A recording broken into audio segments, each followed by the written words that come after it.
পয়সা ছিলাম পয়সা থাকার সময় আমার বিনটা করতে দিল সারাদিন করে সারাদিন করে পয়সা লাগবে দেখছো নি এই দি বান্দরের গলায় জান অনেকদিন পর আমি তোমাকে পেয়েছি, চলো একটু রুমে যে মন খুলে দুজন প্রেমের গল্প বলি। কেমনে ঠিক আছে চলো যান রুমে যে দুজনে প্রেমের গল্প করি। চলো যান ভেতরে যাই।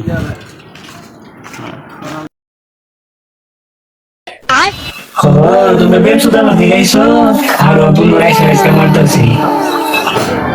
জান তুমি একটু দাঁড়াও, আমি দরজাটা লাগিয়ে দিয়ে আসি। ওকে যান। আচ্ছা তুমি দরজা লাগাই আসো। A few moments later.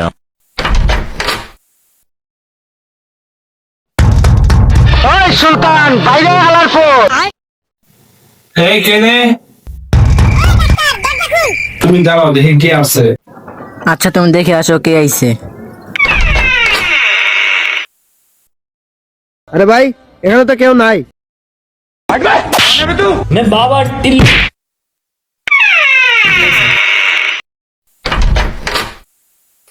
আজকে খেলা হবে।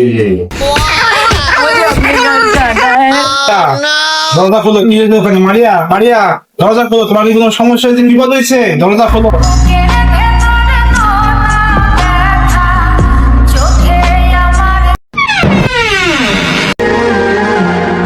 এত কষ্ট বুকের ভিতর রাখার জায়গা না। ভালোবাসি যারে আমি মারিয়া তুমি এখানে? যেন জান তোমার কি হয়েছে? তোমার এই অবস্থা কেন? ও আমাকে শেষ করে দিয়েছে। কে শেষ করে দিয়েছে? একটা আত্মা ছিল। আত্মা কোথায়? আমি তো কখন গেলিয়ে যাবে। আচ্ছা জান তুমি চিন্তা করো, আমি তোমার জন্য আছি সারা জীবনের জন্য। জান তুমি আমার সম্পর্কে এত কিছু জানার পরেও তুমি আমাকে বিয়ে করবে? শোনো মারিয়া, আমি তোমার চেহারা দেখে ভালোবাসিনি, ভালোবেসেছি আমি তোমার মন দেখে। আগে আমি ছেলেদেরকে দেখলে ঘৃণা করতাম, আর এখন তোমাকে দেখে আমার সব ঘৃণা দূর হয়ে গেছে। দেখো মারিয়া, সব ছেলেরা একরকম হয় না।